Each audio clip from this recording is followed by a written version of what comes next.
여러분 안녕하십니까? 포항 MBC 뉴스데스크입니다. 지난해 신규 국가산단 후보지로 지정된 울진 원자력 수소 국가산업단지가 올 들어 사업 추진에 속도를 내고 있습니다. 정부가 예타 면제 방침을 밝힌 가운데 올해 하반기 산업단지 계획이 승인될 경우 7개월 정도 공기가 줄어들고 오는 2030년까지 계획된 준공 일정도 순조롭게 진행될 것으로 예상됩니다. 김영일 기자가 보도합니다.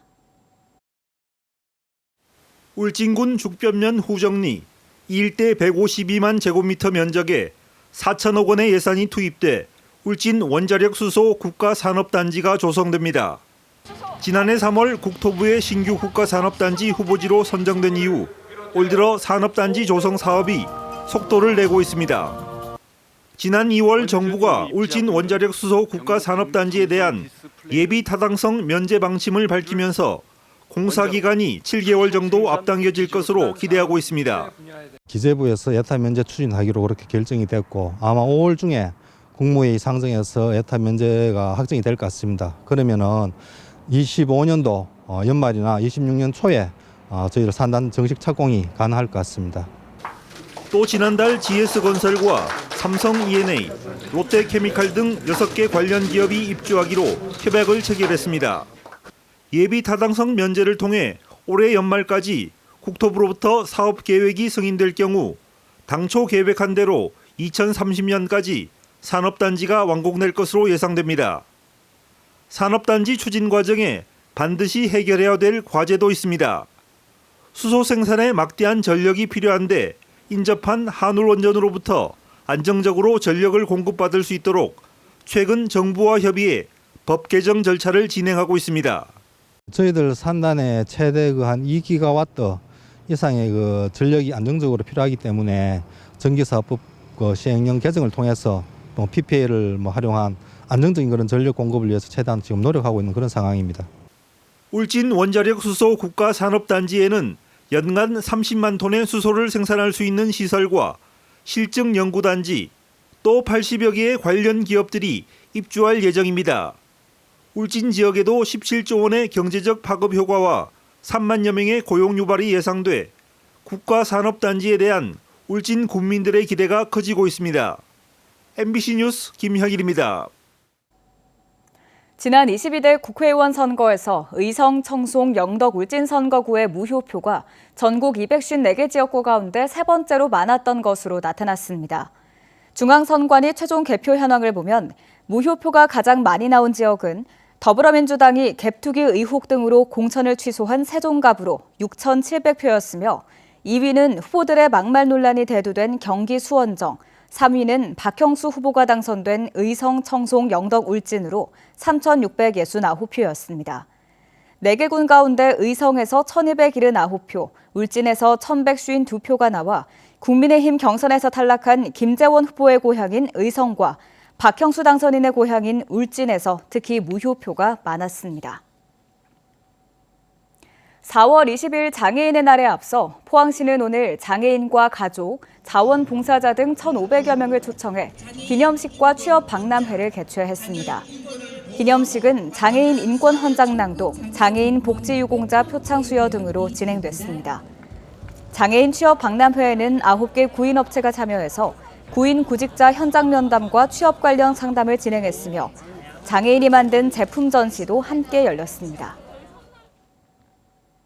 경북 성주 하면 참외로 유명한데 올해는 일조량 부족으로 작황이 좋지 않습니다. 참외는 바닥 흙에서 키우는 토경 재배를 하는데 유기물을 이용한 수경 재배를 했더니 오히려 생산량이 늘었다고 하는데요. 수경 재배를 하면서 일손도 줄어들어 새로운 참외 재배법으로 주목받고 있습니다. 보도에 한태현 기자입니다. 경북 성주군 대가면의 한 참외 농가입니다. 참외밭 바닥에는 플라스틱 화분이 묻혀 있습니다.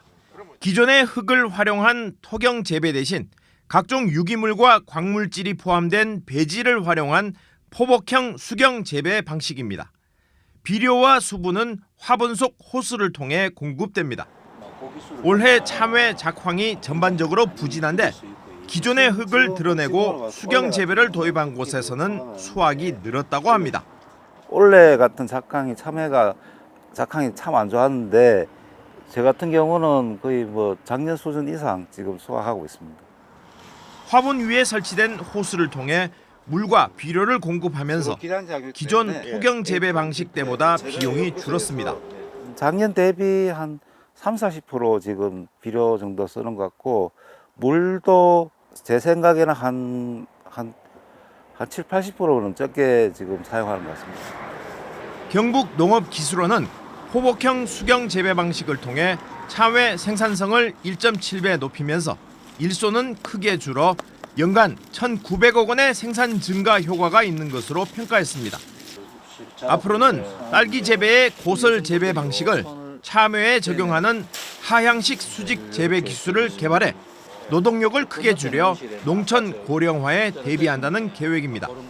기술이 개발되면은 기존 노동 시간은 약 80% 정도 줄일 수가 있고, 그리고 그 식재되는 주수는 약 3.3배 정도 많기 때문에 농가 소득이 최소한 3배 이상 올라갈 것으로 예상을 하고 있고. 전국 참외 90% 이상을 생산하는 경북 성주 참외 농가의 새로운 재배 방식이 개발되면서 농가 소득 증대와 노동력 감소에도 도움이 될 것으로 기대됩니다. MBC 뉴스 한태현입니다. 6경기 무패 행진을 이어가고 있는 포항 스틸러스가 내일 오후 4시 반 스틸야드에서 김천 상무를 상대로 K리그1 8라운드 홈경기를 치릅니다. 현재 리그 1위를 달리고 있는 포항은 리그 2위 김천을 상대로 탄탄한 조직력과 골 결정력을 앞세워 1위 굳히기에 나설 계획입니다. 내일 경기에서는 오는 29일 상무에 입대하는 박찬용, 김준호 선수가 군복무 일수에 맞춰 선착순 547명에게 음료 쿠폰을 선물합니다. 포항에 주소를 둔 바이오 기업들이 돼지열병 치료제 등 동물용 첨단의약품 개발에 적극 나서기로 했습니다. 참여 기업은 바이오앱과 툴젠 등 7개 회사로 올해 동물용 의약품 효능 안전성 평가, 개발 제품의 임상 실험 등의 분야에서 기업별 맞춤형 지원을 받게 됩니다. 한편 포항시 그린백신 실증 지원센터는 지난해 2월 농식품부로부터 동물용 의약품 산업화 거점으로 지정됐습니다. 한국수력원자력은 최근 프랑스 파리에서 원전 장비 업체인 프라마톰과 협약을 맺고 암치료용 동위원소인 루테튬 177 생산을 위해 기술 타당성을 조사하기로 했습니다. 루테튬 177은 진단과 동시에 치료가 가능한 방사성 동위원소로 중수로에서 중성자 조사 후 분리정제 등의 과정을 통해 생산할 수 있고 우리나라는 전량 해외 수입에 의존하고 있습니다.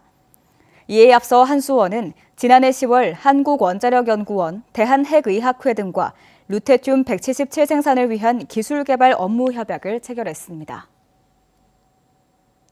지속가능한 사회를 위한 포항환경연대가 어제 포항시청 브리핑룸에서 발족식을 갖고 출범을 알렸습니다.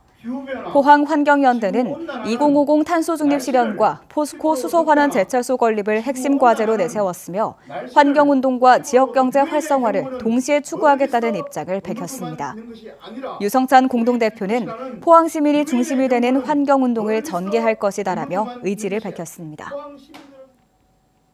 농촌의 65세 이상 고령층 비중이 사상 처음 50%를 넘어서며 고령화가 가속화되는 것으로 나타났습니다. 통계청의 2023년 농림어업조사에 따르면 농촌의 65세 이상 고령 인구 비율은 역대 최고치인 52.6%로 전년보다 2.8%포인트 높아졌습니다.